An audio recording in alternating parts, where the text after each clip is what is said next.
Assalamualaikum. This is Mohammad Hashim Zia and you are watching Mathlex by Hashim Zia. इस video को बनाने का मकसद उन तमाम स्टूडेंट्स की क्वेरीज को सॉल्व करना है जो कि बच्चे परेशान चल रहे हैं कि फर्स्ट टेस्ट में इतनी मेहनत करी थी मगर फर्स्ट टेस्ट में अच्छे नंबर नहीं आए, या फिर फेल हो गए, या फिर 60s में नंबर आ रहे हैं, या फिर 70s में नंबर आ रहे हैं, या फिर सर वो सेकंड टेस्ट देना जरूरी है, या फिर बहुत सारे बच्चे सर सेकंड टेस्ट की तैयारी कैसे करें, सर मैथ्स की तैयारी तो चले थोड़ी बहुत आप गाइड कर रहे हैं, फिजिक्स केमिस्ट्री के लिए क्या करें, सर इंग्लिश में बहुत नंबर कम आ रहे हैं उसके लिए क्या करें। इस वीडियो का मकसद इन तमाम क्वेश्चंस के ऊपर बात करना है, उनके ऊपर कुछ आपको गाइडेंस देनी है, उसको बताना है कि किस तरीके से आपने एस करना है। और एक और क्वेश्चन जो दाऊद के हवाले से बहुत ज्यादा पूछा जाता है कि दाऊद किस तरह का पैटर्न होता है, क्या होता है, उसको भी मैं थोड़ा सा डिस्कस कर लूंगा इंशाल्लाह। सबसे पहले तो भाई मेरे पास जो बहुत सारे मैसेजेस आ रहे थे सेकंड टेस्ट की प्रेप के हवाले से, गाइडेंस के हवाले से, मैं उन तमाम क्वेश्चंस को बताना चाहूंगा। बहुत सारे बच्चे मैसेंजर के ऊपर, व्हाट्सएप के ऊपर और इंस्टा वगैरह के ऊपर मैसेज करते हैं, बेटा मेरे पास क्योंकि इतना टाइम नहीं मिल पाता, मेरी कंटिन्यूसली क्लासेस चल रही होती है डिफरेंट इंस्टीट्यूट्स के अंदर, तो मैं बहुत दफ़ा रिप्लाई नहीं कर पा रहा होता। इसीलिए इस वीडियो को बना रहा हूँ कि आप तमाम स्टूडेंट्स की हो सके तो ज़रूर अपने दोस्तों तक करिएगा ताकि उन्हें बात समझ में आ सके और वो परेशान ना हो। अल्हम्दुलिल्लाह मेरे नंबर ऑफ स्टूडेंट्स के 90 अबव मार्क्स भी आए, 85 अबव तो बहुत सारों के आए, मगर मुझे लिटरली बड़ा अफसोस हुआ जब मेरे कुछ स्टूडेंट्स के मार्क्स 60s में और 70s में आया, मुझे बहुत ज़्यादा अफसोस हुआ। अब उसके पीछे रीजन क्या है, उस रीजन को भी डिस्कस करने वाला हूँ। क्यों तुम्हारे मार्क्स कम आ रहे हैं, क्या तुमने भंड मारा है, उस ब्लेंडर को डिस्कस करने वाला हूँ। क्या तुमने इलॉजिकल हरकतें करी हैं, उस रीजन को डिस्कस करने वाला हूँ। किस तरीके से अब सेकंड टेस्ट के अंदर आपने तैयारी करनी है, उस बात को भी डिस्कस करेंगे। बेटा सबसे पहले तो हम मैथ्स से बात को स्टार्ट करते हैं कि भाई मैथ्स की तैयारी सेकंड टेस्ट के लिए कैसे की जाए। बेटा सबसे पहले जो मैं बात आपसे कहूंगा कि भाई मेजॉरिटी आवाम जिसके 60s 50s या फिर उससे कम नंबर आ रहे हैं, उसके पीछे रीजन क्या है कि बच्चे कुछ स्पेसिफिक लेक्चर्स को लेके चले गए हैं, बच्चे कुछ स्पेसिफिक टॉपिक्स पे मेहनत कर रहे हैं, समझ रहे हैं कि शायद एनईटी के टेस्ट में फुल मार्क्स आ जाएंगे। बेटा ऐसा नहीं होता। अल्हम्दुलिल्लाह बहुत से बच्चे जो फेल हुए हैं ना, उनके मैथ्स से पूरे नंबर हैं, बाद में मैसेज कर रहे हैं सर मैथ्स में तो पूरे नंबर आ गए, बाकी का बताएं। बेटा मैं उन तमाम चीज़ों को डिस्कस करने वाला हूँ, बिल्कुल परेशान नहीं होना। मैथ्स के से बात को स्टार्ट कर रहा हूँ तो एक मेजर गलती जो तमाम स्टूडेंट्स ने करी है कि सिर्फ कुछ इंपॉर्टेंट टॉपिक्स को कर लिया, बाकी चीज़ों को छोड़ दिया। भाई ऐसा थोड़ी होता है। आप मैथ्स की अगर मैं एग्जांपल ले लूं तो भाई मुझे मैथ्स में बात मालूम है कि integration, derivative, parabola, hyperbola, ellipse, complex number, sequence series, probability, combination, permutation या ट्रिगोनोमेट्री, बायनोमियल, इंडक्शन, ये मोस्ट इंपॉर्टेंट चैप्टर्स हैं, मगर इसका मतलब ये थोड़ी है कि मैं बाकी चैप्टर्स को छोड़ दूंगा। बेटा सॉफ्टवेयर रैंडमली क्वेश्चन जनरेट कर रहा है, तो भाई सबसे पहले नंबर तो बेटा बात का आगाज करते हैं। देखो बेटा वो तमाम स्टूडेंट जिनके मार्क्स कम आए हैं, 80 बिलो आए हैं, मैं उन तमाम स्टूडेंट से रिक्वेस्ट करूंगा कि आपने सेकंड टेस्ट में लाजमी अप्लाई करना है। एक मेजर क्वेश्चन जो मेरे पास बहुत ज्यादा पूछा जाता है कि सर सेकंड टेस्ट में अप्लाई करें ना करें। अगर आपके नंबर 80 से कम है लाजमी अप्लाई करो, और अगर 80 अबव है तो ये आपकी चॉइस है। एनईटी के अंदर बहुत ज्यादा कंपटीशन होता है, और स्पेशली जो ए लेवल्स बैकग्राउंड के बच्चे हैं, अगर तुम्हारे 80 अबव भी हैं और 86 से बिलो है तब भी तुमने अप्लाई करना है। स्पेशली जो ए लेवल्स फेडरल बोर्ड और इंटीरियर सिंध के बच्चे हैं, मैं उनको पहले ही बता देता हूँ। यस कराची बोर्ड के जो बच्चे हैं, अगर आपके 80 से कम है तब तो आपने लाजमी अप्लाई करना ही करना है। और जो ए लेवल्स वगैरह के मेरे स्टूडेंट या इंटीरियर सिंध के हैं, फेडरल के हैं, उनको एक बार बता देता हूँ, अगर तुम्हारे नंबर 86 87 से कम है तब भी तुमने अप्लाई करना है, क्योंकि तुम्हारा और भी ज्यादा कंपटीशन होता है। बेटा एनईटी वाहिद गवर्नमेंट यूनिवर्सिटी है कराची लेवल के ऊपर, जिसमें जो नंबर ऑफ टेक्नोलॉजी ऑफर कर रही है, जिसकी डिग्री की बढ़त है, तो ऑब्वियसली यहाँ पे कंपटीशन बहुत ज्यादा होता है। तो आपने एक चीज तो लाजमी करनी है, टेस्ट में रीअपियर हो। अब टेस्ट में रीअपियर होने के लिए सेकंड अटेम्प्ट के लिए कैसे पढ़े, ये मेजर क्वेश्चन हमारे जहन में आता है। भाई आप फर्स्ट टेस्ट देकर आए हो, आपने अपने वालिद को कह दिया कि अब्बू मेरा टेस्ट बहुत अच्छा हुआ था, एनईटी वालों ने ज्यादती करी है। आपने अपनी वालिदा को कह दिया मेरा टेस्ट बहुत अच्छा हुआ था, वो 96 और 100 का वो इशू हो गया था, इसलिए मेरे नंबर कम आ रहे हैं, वो आंसर्स गलत गिवन थे इसलिए मेरे आ रहे हैं। हो सकता है आप अपने माँ बाप को तो इस तरीके से कायल कर लो, मगर अब अपने आप को नहीं कर सकते। बेटा जो बच्चा भी मेरी ये वीडियो देख रहा है, मैं आपसे एक रिक्वेस्ट करूंगा, अपने आप से एक सवाल पूछो कि आपने प्रॉपर मेहनत करी थी। लफ्ज मेहनत के मायने क्या होते हैं उसको मैं एक्सप्लेन कर देता हूँ कि आपने तमाम क्वेश्चंस को सॉल्व करा, तमाम टॉपिक्स को सॉल्व करा, कि आपने पास पेपर सॉल्व करे, अगर आपका फर्स्ट डे टेस्ट नहीं था तो क्या आपने डेज के क्वेश्चंस को भी सॉल्व करा, कि आपने हर टॉपिक का कॉन्सेप्ट अपने जहन में रखा, और फिर जो भी आपके पास नोट से आईबी ग्रेड्स, अनीस हुसैन या सैफ या एनीवन एल्स जिसके भी नोट्स है आपके पास, कि आपने वो सब सॉल्व करे। अगर करे और फिर भी आपके नंबर इतने कम आए, ऐसा पॉसिबल नहीं है। तो आपने इन चारों में से कहीं पे लैग करा है, पहले फैक्टर। अब सेकंड फैक्टर, मुझसे बहुत सारे स्टूडेंट जो ये बात पूछते हैं ना कि सर सेकंड टेस्ट में अप्लाई कैसे करें, उसका जवाब उन्हें खुद मालूम है। किस तरीके से, आओ बात को समझाता हूँ। भाई आप फर्स्ट टेस्ट को देकर आए हो, आप तमाम स्टूडेंट्स अभी फर्स्ट अटेम्प्ट को देकर आए हो। इस टेस्ट में जो क्वेश्चंस आए वो मुझे नहीं मालूम, वो आपके वालिदैन को नहीं मालूम, वो आपके बहन भाइयों को नहीं मालूम, आपके दोस्तों को नहीं मालूम, वो सिर्फ आपको मालूम है। भाई अगर आपके मार्क्स 50 आए हैं या 50 से लेके 80 या जितने भी नंबर आए हैं आपके टेस्ट में का क्वेश्चंस आए थे उनको, वो तो आपको मालूम है ना। उनमें से कितने ऐसे क्वेश्चंस थे जिनमें आपको ट्रबल हुई थी सॉल्व करते हुए, उनमें से कितने ऐसे क्वेश्चंस थे जिनमें आपको इशू हुआ था सॉल्व करते हुए, उनमें से कितने ऐसे टॉपिक्स थे जिनको देख के आपको लगा था यार ये तो पढ़ा ही नहीं, तो अचानक से आ गया ये तो। अच्छा मेरे पास मैसेज आ रहा है सर फेडरल की हमारी केमिस्ट्री आ गई। अबे एनईडी के अंदर बेटा जो भी टॉपिक आते हैं सिंध की तमाम यूनिवर्सिटी के अंदर सिवाय वगैरह सिंध बोर्ड से आता है बेटा, ऐसा पॉसिबल चैलेंज ऐसा पॉसिबल ही नहीं है। सो भाई आपको हो सकता है मालूम ना हो कि आपकी बुक में क्या कहाँ मौजूद है।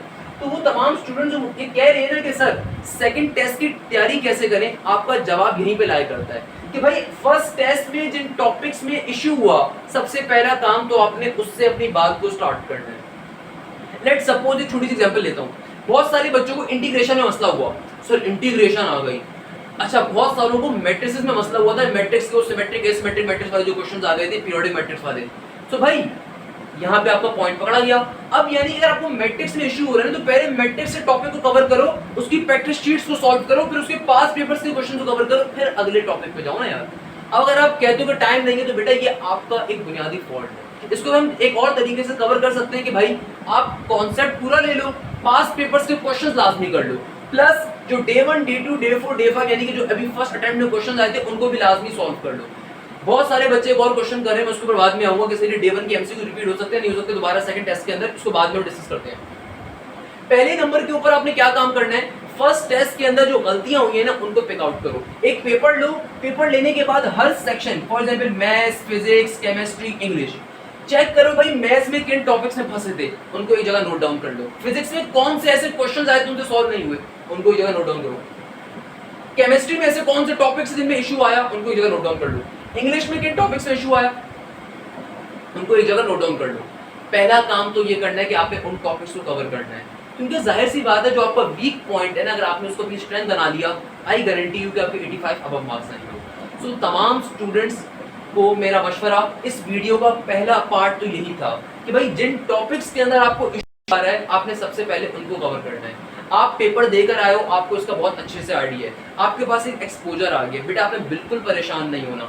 बहुत सारे स्टूडेंट्स परेशान थे, इनफैक्ट रोते हुए मेरे पास एक ये मैसेज भी आया कि सर मेरे फादर हार्ट पेशेंट हैं और मैं उन्हें अपने टेस्ट के मार्क्स नहीं बता सकती, मैं नाम नहीं लूँगा कौन तो, क्योंकि अगर मैंने उन्हें बताया तो मुझे खदशा है कि कुछ हो ना जाए उन्हें, क्योंकि उनकी बहुत ड्रीम है कि मैं एक सॉफ्टवेयर इंजीनियरिंग करूँ और मेरे नंबर 60s में आए। I was really depressed after seeing that message. ऐसा नहीं होना चाहिए बच्चे, आपने मेहनत करनी है। तो आप प्राउड फील करवाओ किस तरीके से भाई जिन टॉपिक्स के ऊपर आपको इशू है सबसे पहले आपने उन पे काम करना है। तो ये मेरी पहली टिप है आपको, भाई जिन टॉपिक्स पे इशू आया फर्स्ट टेस्ट के अंदर उनके ऊपर काम करना स्टार्ट करो। सेकंड नंबर के ऊपर बहुत सारे बच्चों ने जो एक और गलती करी वो ये करी, वो सिर्फ इंपॉर्टेंट टॉपिक्स पढ़ के गए। यार अल्लाह के वास्ते आपने सिर्फ इंपॉर्टेंट टॉपिक्स नहीं करने बेटा, पहले इंपॉर्टेंट टॉपिक जरूर कवर करो मगर उसके बाद दूसरे टॉपिक्स के ऊपर भी जाओ, चाहे वो parabola, hyperbola, integration, sequence series, probability combination, permutation और कौन सा हो गया, सेट्स हो गया, ट्रिगोनोमेट्री हो गया। मैं मानता हूँ ये इंपॉर्टेंट टॉपिक्स हैं मगर इसके अलावा जो दूसरे टॉपिक्स हैं आपने वो भी कवर करने हैं। हर बच्चे का पेपर डिफरेंट है। कुछ बच्चे कहते हैं सर हमारे पेपर में सिर्फ पास पेपर से क्वेश्चन है, कुछ बच्चों के पेपर में नहीं आते। सो आपने कवर हर चीज करनी है। कोई आपका दोस्त आपसे बोलेगा मेरे तो पेपर में सिर्फ रिड्यूस से आया, कुछ बच्चे बोलेंगे सर हमारे पेपर रिड्यूस के अलावा आया था। सो आपने किसी की मंजन कहानी नहीं सुननी, आपने कवर सारे कॉन्सेप्ट्स करने हैं बेटा। मेरे पास अक्सर एक मैसेज आता है सर इंपॉर्टेंट टॉपिक्स बता दें कि हमारे 100 आउट ऑफ 100 मार्क्स आ जाए। बेटा अगर आपको अच्छे नंबर लेने 80 अबव, मेरे जितने स्टूडेंट्स के 80 अबव मार्क्स है वो अक्सर आपको मेरी पोस्ट के ऊपर, मेरे डिफरेंट कमेंट्स के अंदर आपको दिख जाते होंगे। जरा जाके कभी उनसे पूछ लेना कि भाई अगर तुम्हारे 80-85 अबव मार्क्स आए तुमने क्या करा। वो सिर्फ एक बात कहेंगे, सर हमने सारे टॉपिक्स कवर करे, हमने अनीस या आईबी ग्रेड से जो भी मटेरियल था उसको सॉल्व करा और फिर पास्ट पेपर से गो थ्रू करा लास्ट के अंदर। और फिर जो अगर हमारा बाद में टेस्ट था तो हमने डिफरेंट डेज की वीडियोस को भी देख लिया था या उनके सॉल्यूशंस को हमने देख लिया था, उससे कर लिया तो हमारे नंबर आ गए। एक मेजर तरीका तो ये होता है। अब चाहे तुम्हारा मैथ्स हो तो बेटा मैथ्स की से बात स्टार्ट कर लेता हूँ कि भाई मैथ्स के अंदर आपके जो इंपॉर्टेंट तरीन टॉपिक्स हैं वो मैं आपको डिस्क्रिप्शन में भी बता दूंगा। इंटीग्रेशन हो गया, डेरिवेटिव हो गया, प्रोबेबिलिटी, कम्बिनेशन, परम्यूटेशन हो गया, पैराबोला, हाइपरबोला, इलिप्स बहुत इंपॉर्टेंट है बेटा। लेक्चर्स मैंने बहुत डिटेल में दिए, उसको देख लीजिएगा। और दूसरे ऐसे टॉपिक्स हो गए फर्स्ट ईयर से आपके पास मैट्रिसेस वगैरह या कॉम्प्लेक्स नंबर, पहले इनको कवर करें उसके बाद दूसरे टॉपिक्स कवर करें। फिर फिजिक्स के ऊपर आते हैं। बहुत सारे स्टूडेंट्स फिजिक्स को लेकर परेशान चल रहे हैं कि भाई फिजिक्स के लिए क्या काम करें। बेटा देखो, मैं फिजिक्स का टीचर तो नहीं हूँ, बट अल्हम्दुलिल्लाह आई एम इंजीनियर, मैं इंडस्ट्रियल मैन्युफैक्चरिंग इंजीनियर हूँ, मैकेनिकल बैकग्राउंड। सो फिजिक्स के लिए आपको मैं चैनल बता देता हूँ, 2-3 चैनल बता देता हूँ। फिजिक्स बाय बिलाल ज़िया है, अलाक पांडे है, फिजिक्स तला फिजिक्स अकेडमी है। इन सब में सबसे अच्छा फिजिक्स बाय बिलाल ज़िया है, इसलिए नहीं कि वो मेरे बड़े भाई हैं, इसलिए कि अनीस हुसैन का मेन फैकल्टी मेंबर है, बाकी इनमें से कोई भी मेन फैकल्टी मेंबर नहीं है। सेकंड नंबर के ऊपर उस अल्लाह के बंदे ने अपने चैनल के ऊपर तमाम एप्टीट्यूड फिजिक्स के लेक्चर्स अपलोड करे हुए, जाके चेक कर लेना। सेकंड नंबर के ऊपर फिजिक्स की तैयारी कैसे की जाए, ये बहुत इंपॉर्टेंट एक क्वेश्चन हमारे जहनों में आता है। बेटा फिजिक्स की तैयारी करने के लिए सबसे पहले तो फर्स्ट ईयर और सेकंड ईयर फिजिक्स जो आपकी आ रही है, आपकी जो फर्स्ट ईयर और सेकंड ईयर फिजिक्स है, इसकी सिंध बोर्ड के न्यूमेरिकल्स एटलीस्ट सॉल्व करने। आपको आप एक कोई दोस्त जरूर कान में ये वसवसा डाल रहा होगा, यार मेरे पेपर में तो कोई न्यूमेरिकल नहीं आया, तुम भी न्यूमेरिकल करके ना जाओ। और आप यही हरकत करके गए होंगे, न्यूमेरिकल नहीं करके गए होंगे और आपके पेपर में सारे न्यूमेरिकल्स आ गए होंगे। सो बेटा आपने सारी चीजों की प्रैक्टिस करनी है। सॉफ्टवेयर हर बच्चे को रैंडम क्वेश्चंस देता है, किसी के पेपर में न्यूमेरिकल्स होते हैं, किसी के पेपर में न्यूमेरिकल्स नहीं होते। सो आपने एटलीस्ट 10 दिन का टाइम है, मुझे मालूम है यार तुम भी इंसान हो, मैं तुम्हारी बात समझ सकता हूँ। आपने एटलीस्ट सिंध बोर्ड की जो आपकी किताब के अंदर न्यूमेरिकल्स हैं, आपकी एटलीस्ट किताब के अंदर सिंध बोर्ड की जो न्यूमेरिकल्स हैं, आपने उनकी प्रैक्टिस जरूर कर लेनी है। प्लस बुक रीडिंग बहुत मैटर करती है। अब बहुत सारे बच्चे बोलते हैं सर बुक रीडिंग नहीं होती हमसे, सही है, नहीं करो। आपके पास अनीस हुसैन के अगर नोट्स हैं या आईबी ग्रेड्स के अगर नोट्स हैं, किप्स के अगर नोट्स मौजूद हैं, किसी भी एकेडमी के नोट्स मौजूद हैं, हर चैप्टर से पहले उस चैप्टर की समरी लिखी होती है, उसको तो पढ़ सकते हो ना, फॉर्मूलाज लिखे होते हैं। बेटा फिजिक्स के अंदर अगर तुम अच्छे नंबर लेना चाहते हो तो सबसे पहले नंबर के ऊपर न्यूमेरिकल्स, दूसरे नंबर के ऊपर तमाम फिजिक्स के फर्स्ट ईयर सेकंड ईयर के फॉर्मूलाज को अच्छे तरीके से याद कर लो। जितना ज्यादा तुम अपनी ग्रिप फॉर्मूलाज के ऊपर रखोगे ना, उतनी ज्यादा किसी चीज को हेल्प ही करेगा तुम्हें, क्योंकि एनईटी साइड बेसिक न्यूमेरिकल्स होते हैं, फॉर्मूलाज याद होने चाहिए, बेसिक फॉर्मूलाज पूछे जाते हैं। तीसरे नंबर के ऊपर कॉन्सेप्ट आते हैं। अब ये कॉन्सेप्ट कैसे आते हैं भाई, देखो तुम जो भी फॉर्मूला याद कर रहे हो साथ में उसकी डेफिनेशन, जो भी पर्टिकुलर उसका कॉन्सेप्ट है वो भी तो जहन में बिठा सकते हो ना। क्या मुश्किल चीज है इसके अंदर, क्या मसले की बात है। लॉन्गिट्यूडनल वेव्स क्या है उसके ऊपर आ जाएगा, लाउडनेस वगैरह के ऊपर एंड सो ऑन, जो भी आपके पास साउंड वेव का टॉपिक हो गया, ऑप्टिकल का टॉपिक हो गया, ये तमाम चीजें आप कवर कर सकते हो। जैसे मैंने कहा टाइम कम है, मुझे आइडिया, तुम रीडिंग वगैरह नहीं कर सकते, तो जो भी तुम्हारे पास नोट्स हैं अनीस के या उसके अंदर से एटलीस्ट उसकी समरी को रीड कर लो, उसको अपने जहन में बिठा लो और फिर प्रैक्टिस शीट्स को सॉल्व करो। जो भी तुम्हारे पास अनीस का मटेरियल है, जो भी तुम्हारे पास स्टडी एड प्रोजेक्ट का है या तुम्हारे पास अल्लाह भला करे आईबी ग्रेड्स का है, वहां से बैठ के फिर उनकी प्रैक्टिस शीट्स को सॉल्व करो। फिर पास्ट पेपर्स के ऊपर जाओ, डायरेक्टली पास्ट पेपर्स के ऊपर मत जाओ। अगर डायरेक्टली पास्ट पेपर्स के ऊपर जा रहे हो तो फिर कोशिश करो एटलीस्ट 20 ईयर्स के पास्ट पेपर सब्जेक्ट के सॉल्व करो, एटलीस्ट 20, क्योंकि इसी से प्रैक्टिस होगी बेटा। वरना सिर्फ अगर 4-5 साल के पास्ट पेपर्स की प्रैक्टिस कर लोगे तो फिर ऑब्वियसली सी बात है 60s के अंदर नंबर आ रहे होंगे। अब फिजिक्स के कुछ यूट्यूब चैनल्स की बात कर लेते हैं। अगर आप फिजिक्स के चैनल्स मुझसे पूछते हो सर कहाँ से तैयारी करें, अब तो मैं आपसे कहूंगा जो भी आपके नोट्स हैं उसको तैयारी कर लो। ऑब्वियसली कुछ कॉन्सेप्ट्स ऐसे होते हैं जहाँ पे आपको हेल्प पड़ती है टीचर की, कुछ शॉर्ट ट्रिक्स के ऊपर, न्यूमेरिकल्स के ऊपर, उसके लिए मैं आपको 3 से 4 चैनल रिकमेंड कर देता हूँ।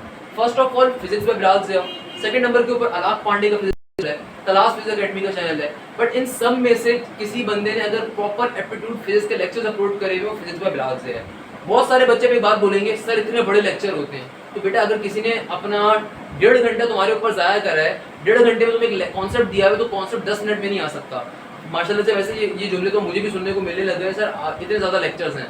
सो बेटा आप अनीस हुसैन के फिर 45,000 रुपीज़ पे करके वहाँ पे आके हमसे पढ़ लो, आप फिर हमसे किसी और इंस्टीट्यूट पे आके पढ़ लो। भाई 10 मिनट में तुम्हें कौन पढ़ा सकता है, मुझे सिर्फ ये बता दो। 10 मिनट में कोई बंदा आपको नहीं पढ़ा सकता, जो पढ़ाएगा वो सिर्फ चंदा काम करेगा खाली। ये नॉर्मल सी बात है यार, इट्स क्वाइट ऑब्वियस कि अगर तुम चाहते हो तुम्हारे अच्छे नंबर हैं तुम्हें कॉन्सेप्ट लेने पड़ेंगे, वरना कॉन्सेप्ट नहीं ले सकते। या फिर 2x की स्पीड लगा लो भाई, तुम्हारे पास ऑप्शन मौजूद है 2x की स्पीड का, बहुत सारे बच्चे करते हैं, कोई मसले की बात नहीं, वो भी कर सकते हो। थर्ड नंबर के ऊपर आता है केमिस्ट्री। केमिस्ट्री के अंदर क्या काम करें, केमिस्ट्री के अंदर केमिस्ट्री और इंग्लिश में मेजॉरिटी अवाम के नंबर कम आए हैं, केमिस्ट्री और इंग्लिश की तैयारी कैसे करनी है। बहुत सारे बच्चों का एक क्वेश्चन मेरे पास जो रैपिड क्वेश्चन आया, सर केमिस्ट्री और इंग्लिश की तैयारी या कंप्यूटर की तैयारी करने का। कंप्यूटर तो ऑब्वियसली निकाल दिया था बच्चों का मैंने, बट केमिस्ट्री और इंग्लिश के बहुत सारे मैसेजेस आए। बेटा देखो, केमिस्ट्री के लिए सर नसीम जुल्फिकार साहब का चैनल बेस्ट है, मगर अगर केमिस्ट्री आप उनसे नहीं करना चाहते या उनसे कर भी रहे हो और फिर भी आपको केमिस्ट्री की एटलीस्ट गाइडेंस चाहिए सेकंड अटेम्प्ट के लिए, या केमिस्ट्री की तैयारी करने का आपको तरीका समझना है। देखो केमिस्ट्री के अंदर एक काम तो आपने क्या करना है, अगेन समरी रीडिंग। मुझे मालूम है तुम्हारे पास बुक पढ़ने का टाइम नहीं है, I personally new this thing, नहीं होगा तुम्हारे पास टाइम, तुम बहुत बिजी इंसान हो, मुझे मालूम है यार, हम फारेंगे, आप बिजी इंसान हो, मुझे इसका आइडिया है। अब चूंकि और भी 10 दिन का टाइम है तो एक अच्छा बहाना है कि सर अब तो टाइम ही नहीं है। बेटा जिसके भी 80 अबव मार्क्स आए ना, उससे तैयारी करने का तरीका सीख ले, वो तुमसे एक ही बात करेगा, केमिस्ट्री के कॉन्सेप्ट बनाओ। अब वो केमिस्ट्री के कॉन्सेप्ट कैसे देख सकते हो, कैसे तुम एज्यूम कर सकते हो तुम्हें केमिस्ट्री के कॉन्सेप्ट रातों रात आ जाए अगर तुम थोड़ी सी स्ट्रगल नहीं करोगे। तुम्हें वो काम करना है। अगेन मैं इसकी एक शॉर्टकट दे सकता हूँ कि तुम्हारे पास जो भी नोट्स हैं अनीस हुसैन के, IB ग्रेड्स के, स्टडी एड प्रोजेक्ट में तो नहीं होगा, किप्स वगैरह के, अनीस के वैसे बेस्ट रहेंगे इसके लिए। उसके अंदर से जो भी चैप्टर होगा, चैप्टर से पहले समरी, और समरी को एक तो आपने अच्छे तरीके से ध्यान में बिठाओ, उससे शॉर्ट पॉइंट्स बनाओ। देखो कभी भी जो नोट्स बनाने का तरीका होता है, लेक्चर नोट्स हमेशा पैटर्न में बनाए जाते हैं। तुम जो भी लाइन पढ़ लो उसमें जो इंपॉर्टेंट वर्ड है ना, उसके ऊपर अपने नोट्स के अंदर बात लिख लो। इस लेट सपोज मैं इसकी एग्जांपल देता हूं, लेट सपोज हाइड्रोजन की तुम इंडस्ट्रियल प्रिपरेशन के मेथड करो, तुम्हें बात मालूम है कि हाइड्रोजन के इंडस्ट्रियल प्रिपरेशन के मेथड 4 होते हैं, आई गेस 5 मेथड कुछ और होता है या 6 होते हैं शायद। अब तुम्हें बात मालूम है कि पहला मेथड क्या होता है भाई, ब्लैक कार्बन। तुमने लिख लिया कि भाई पहला मेथड क्या, ब्लैक कार्बन। तुम्हारे जहन में तुमने वो कीवर्ड अपने जहन में अगर याद रखा हुआ है ना, चाहे वो फिजिक्स हो चाहे वो केमिस्ट्री, तुम्हें हमेशा वो पॉइंट पर जिंदगी भर याद रहेगा। तो उन की पॉइंट्स के ऊपर फोकस किया करो। भाई बुक की समरी पढ़ने का मतलब क्या, तुम एक दिन में पूरी बुक याद नहीं कर सकते, मुझे भी इसका आइडिया है। जो बुक की समरी पढ़ने की बात करता है टीचर, उसके पीछे एक लॉजिक होती है। वो लॉजिक ये होती है कि भाई तुमने एक बुक का पेज पढ़ा, उस पेज में से जितनी भी लाइनें थी उसमें जो भी कीवर्ड था उसको हाईलाइट कर लिया। अब वो कीवर्ड के ऊपर तुमने वो पूरा सेंटेंस अपने जहन में रखा हुआ है कि भाई लेड पिगमेंट के अगर 6 तरीके तो क्या उसका लेड पिगमेंट का वे है। आपके पास जो केमिकल फॉर्मुलाज आते हैं, केमिस्ट्री में जो चीज मेजॉरिटी हम मार्क्स लूज करते हैं वो केमिकल फॉर्मुलाज होते हैं, केमिकल नेम्स होते हैं। भाई इन केमिकल नेम्स के लिए पेजेस बना लो ना, जिस तरह फिजिक्स के या मैथ्स के फॉर्मुलाज के लिए तुम पेजेस नोट्स बना के याद रखते हो ना, केमिस्ट्री के अंदर केमिकल फ्री के नंबर होते हैं। तुम सबके पेपर याद है, सिंध बोर्ड की तमाम चीज के अंदर ये आता है कि केमिकल फॉर्मुलाज, केमिकल नेम। तो आपने क्या काम करना है, आपने सबसे पहले तो इस चीज पे काम करना है कि आपने इन केमिकल नेम को याद रखना है कि भाई नीला थोथा क्या होता है, आई गेस कॉपर सल्फेट होता है, या ब्लू विट्रॉल होता है, आई गेस क्या होता है। तो आपने उन चीजों को अपने जहनों में, उन केमिकल पॉइंट्स को, जो केमिकल नेम्स हैं उनको अपने जहन में रख देना है। एक और चीज जो आप यहाँ पे करोगे, अगेन केमिस्ट्री के लिए फर्स्ट ईयर केमिस्ट्री के न्यूमेरिकल्स। बेटा मेरा आपको मशवरा होगा, आपके पास टाइम कम है, मुझे इसका आइडिया है, जो भी तुम्हारा इंटर का रजिस्टर है ना उसको निकालो, उसमें से एटलीस्ट फर्स्ट ईयर केमिस्ट्री के न्यूमेरिकल्स प्रैक्टिस कर लो। मैं नीचे स्टडी मटेरियल की ड्राइव शेयर कर दूंगा। मेरी जो अल्हम्दुलिल्लाह इधर अनीस या इधर सैफ के स्टूडेंट्स थे उनकी मैंने कॉपीज शेयर करी हुई है, सॉल्व केमिस्ट्री की कॉपीज, वहां से भी तुम्हें बहुत सारी चीजें मिल सकती हैं, सही है ना बेटा। सो उन सॉल्व कॉपीज से तुम्हें न्यूमेरिकल्स वगैरह इजीली मिल जाएंगे, काफी सारा तुम्हें प्रॉपर नोट्स मिल जाएंगे। मैंने स्टूडेंट्स की हेल्प करने के लिए अपने जो मेरे स्टूडेंट्स होते हैं उनकी कॉपीज वगैरह PDF बना के डाली हुई है। तो फर्स्ट ईयर के जो आपके केमिस्ट्री के नोट्स है ना, उनमें जो एटलीस्ट सिंध बोर्ड के आपके न्यूमेरिकल्स थे उनकी प्रैक्टिस कर लो। मुझे मालूम है टाइम कम है, मत प्रैक्टिस करो डिफरेंट इंस्टीट्यूट्स के न्यूमेरिकल्स, एटलीस्ट फिजिक्स और केमिस्ट्री के अंदर जो आपके सिंध की बोर्ड के न्यूमेरिकल्स है ना उनकी प्रैक्टिस कर लो। रजिस्टर के न्यूमेरिकल्स है ना, उनको रजिस्टर को एक बार निकालो, उसकी प्रैक्टिस कर लो, इजीली समझ में आ जाएगा। तो मेरे ख्याल में केमिस्ट्री की बात भी क्लियर है। केमिकल फॉर्मुलाज, नेम्स और शॉर्ट ट्रिक्स, नसीम जुल्फिकार साहब का चैनल, और जो समरी है वो कैसे जहन में बिठानी है उसके बुलेट पॉइंट्स बता दिए, प्लस मैंने ये बात भी आपको डिलीवर कर दी। अच्छा, केमिस्ट्री गली के नाम से भी एक चैनल है, वो भी अच्छा चैनल है, मुझे स्टूडेंट्स ने बताया कि सर ये अच्छा चैनल है, मैंने उसका भी आपको जिक्र कर दिया। अब आते हैं इंग्लिश के ऊपर।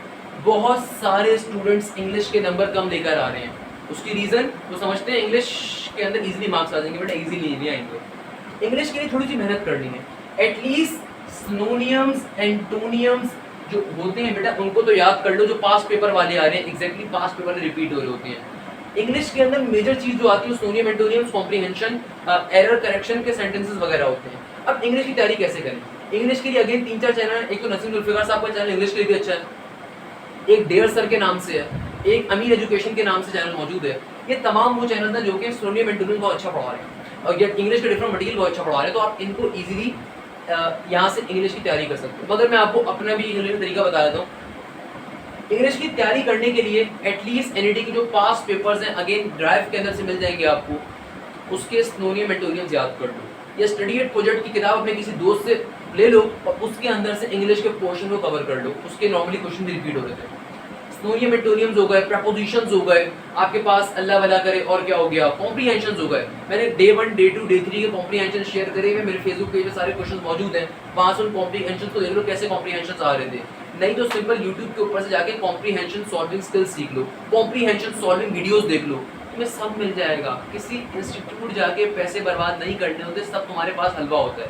अल्हम्दुलिल्लाह number of my students secure 85 above marks, मेरे स्टूडेंट्स के 90 above marks and I am proud of. इनमें से एक बच्चे ने यहाँ तक कहा कि सर मैंने कहीं की अफोर्ड नहीं किया था, मैं उस लाइक के शहर में मार्क्स नहीं कर पाया है भाई, इसलिए की बात थोड़ी है, सब चीजें आपके पास अवेलेबल है, आप थोड़ा सा टाइम लगाना है, थोड़ा सा लगाना है। वो तमाम स्टूडेंट जो फर्स्ट टेस्ट फेल कर रहे हैं उनको सिर्फ इसी बात करूंगा कि भाई गिरते हैं शहसवारी में होंगे जो के बाद चले, अगर तुम गिर गए कोई मसले की बात नहीं, उठना सीखो। लाइफ के अंदर बहुत बार गिरोगे, I am not a motivational speaker and I don't want to, but yes मुझे बड़ा अफसोस होता है जब मेरे स्टूडेंट्स डिसहार्ट हो रहे होते हैं, जब मेरे स्टूडेंट्स काफ़ी ज़्यादा परेशान होते हैं। तो आपने क्या काम करना है, आपने सबसे पहले नंबर के ऊपर अपने माइंड को रिफ्रेश करना है। बहुत सारे बच्चे परेशानी की हालत में कुछ पढ़ ही नहीं रहे ना, सो आपने सबसे पहला काम ये करना है कि आपने उन पॉइंट्स को निकालना है, उन टॉपिक्स को निकालना है जिसमें आपको फर्स्ट टेस्ट में मसला हुआ। अब मैं जल्दी से कुछ बातों को रिपीट कर रहा हूँ, जिन चीज़ों में आपको फर्स्ट टेस्ट में मसला हुआ आपने पहले उनको एक जगह पे लिख लो, फिर स्टार्ट करो maths, physics, chemistry, English, computer के ऊपर मैं भी आ रहा हूँ।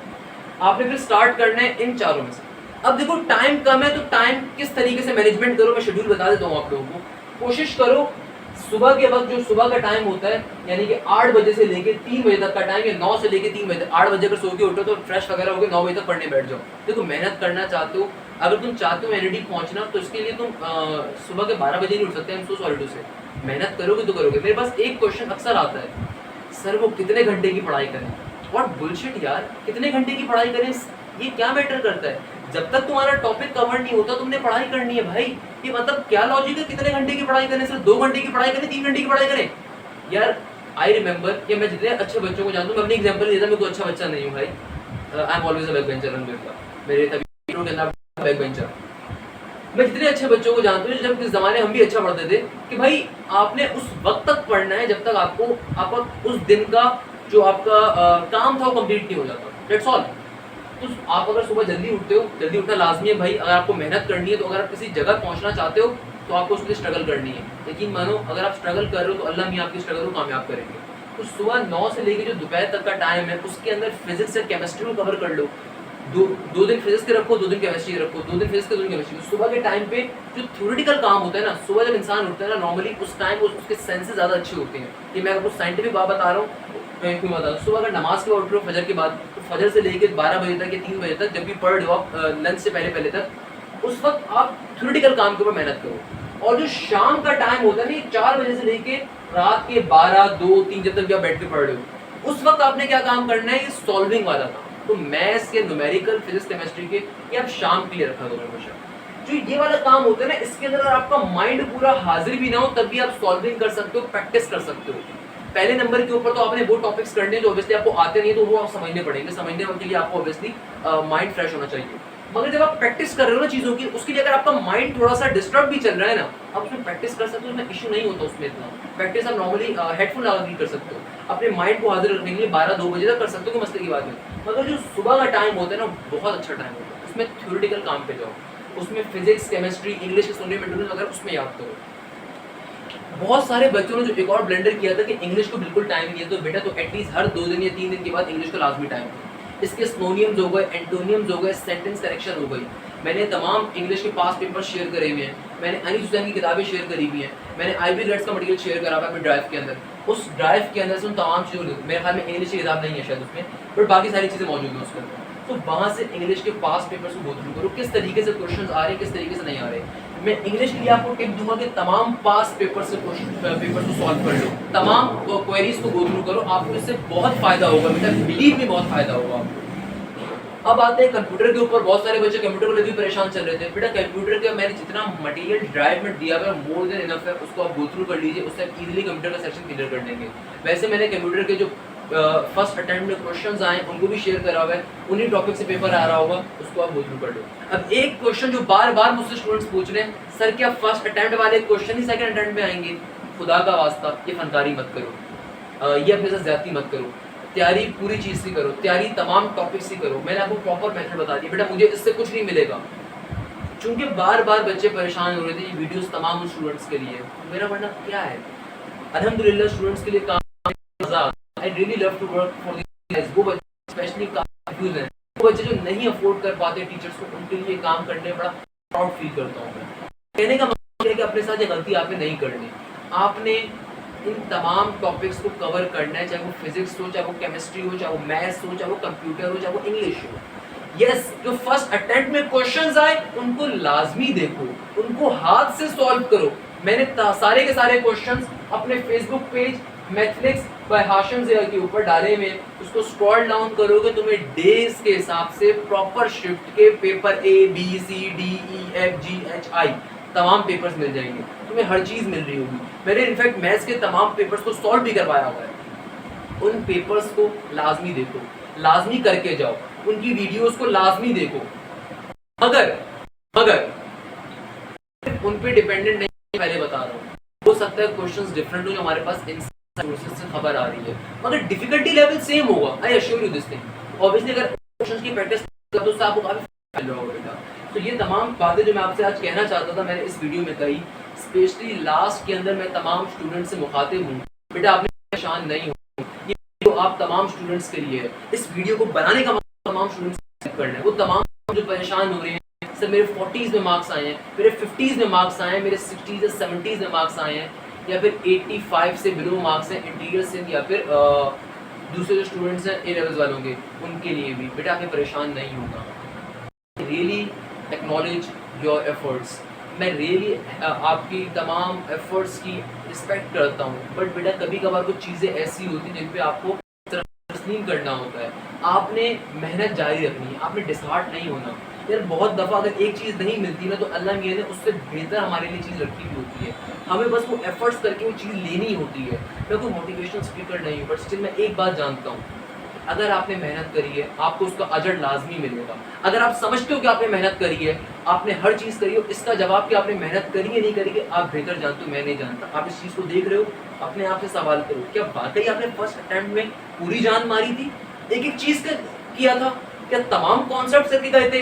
क्या तमाम IB ग्रेड से इनमें जिसकी भी तैयारी, जिस बुक को भी सॉल्व कर रहे थे उससे तैयारी करी थी, और फिर पास्ट पेपर्स भी गो थ्रू कर रहे थे? अगर इन सब के बाद भी आपके नंबर्स नहीं आए, देन मैं कह सकता हूँ नेचर आपके खिलाफ थी, आपको और स्ट्रगल करनी है स्टिल। इसका मतलब ये नहीं है कि आपको डिसहार्ट होना है, आपको स्ट्रगल करनी है। यकीन मानिए आपकी स्ट्रगल कहीं ना कहीं काउंट होती है, वो आपको उससे इंशाल्लाह मिल के रहेगा। सो मैं लास्ट में इतनी बात करूँगा, बेटा स्ट्रगल करते रहें, जितनी स्ट्रगल करेंगे सेकंड अटेम्प्ट के अंदर उतना आपको फ़ायदा होगा। इंशाल्लाह बहुत अच्छे नंबर सिक्योर कर रहे होंगे। सेकंड नंबर के ऊपर UBIT या दाऊद की बात कर लेता हूँ। काफ़ी सारे स्टूडेंट्स पे परेशान चल रहे थे दाऊद के ऊपर। तो बेटा दाऊद की नेगेटिव मार्किंग बहुत छोटी सी है। अगर आप 10 MCQs गलत कर दोगे तो आपका एक सही MCQs भी गलत हो जाएगा। बाकी चाहे दाऊद हो, चाहे UBIT हो, चाहे उस्मान इंस्टीट्यूट हो, कोई भी यूनिवर्सिटी हो सिंध लेवल की, सबका टेस्ट NED जैसा ही आता है। बस UBIT साइड पे कैलकुलेटर अलाउ नहीं होता, तो वहाँ पे बच्चा और परेशान होता है। उसके लिए मैं इंशाल्लाह फ्रैक्शन बेस्ड वीडियोस बहुत जल्द अपलोड कर रहा हूँ।